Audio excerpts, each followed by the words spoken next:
जादुई तोता। एक छोटे से गांव में एक गरीब परिवार रहता था। उस परिवार में रामू और उसकी बीवी सीता उसके बेटे चिंटू के साथ रहते थे। उसी गांव में एक तोता भी रहता था। उसका नाम था रघु। वो किस्मत का धनी था। जहां भी जाता वहां किसी भी चीज की कमी नहीं पड़ती थी। एक दिन रघु उड़ते उड़ते उस गरीब परिवार के घर गया। रघु सोचता है, अरे वाह, लगता है यहाँ आज बहुत अच्छा खाना मिलेगा। मैं पेट भर के खाऊंगा। वो एक कटोरी में रखे अमरूद देखता है। अरे वाह, अमरूद, मुझे तो ये बहुत पसंद है। मैं तो इसे पेट भर के खाऊंगा। रघु तोता अमरूद खाने ही लगता है। तभी सीता रघु को अमरूद खाते देखती है तो गुस्सा हो जाती है और उसे वहां से भगा देती है। भाग यहाँ से, न जाने कहां से आ जाते हैं। मैं तो परेशान हो गई हूं इनसे। सीता के भगाने के बाद रघु चुपचाप से एक कोने में रहता है। धीरे धीरे उस परिवार की बरकत होने लगती है। एक दिन रामू और सीता खाना खाते वक्त बातें करते हैं। आजकल हमारी बहुत तरक्की हो रही है, काम भी अच्छा चल रहा है। रामू कहता है। इस पर सीता कहती है, सच कहा, भगवान हमेशा ऐसे ही हम पर मेहरबान रहे। बेटा चिंटू भी कहता है, पिताजी, मुझे खिलौना लेके दो ना, मेरे सभी दोस्तों के पास है। रामू कहता है, ठीक है, जरूर लाऊंगा। सीता कहती है, कितने खुश है सब, मेरे परिवार को किसी की नजर ना लगे। एक तरफ ऐसी बातें होती हैं तो दूसरी तरफ रसोई में रघु तोता भी अमरूद खाते रहता है। मजा आया, अमरूद खाया, मजा आया, अमरूद खाया, मजा आया। तभी सीता रसोई में आती है और रघु तोते को अमरूद खाते देख बहुत गुस्सा होती है। सीता रघु को बाहर निकालने के लिए पिंजरे में अमरूद रखती है।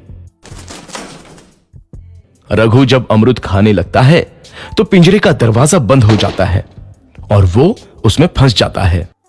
मुझे बाहर निकालो, मैं यहाँ फंस गया हूँ, मुझे बचाओ। अगले दिन सीता पिंजरा उठाकर बाहर दूर उस रघु को छोड़ देती है।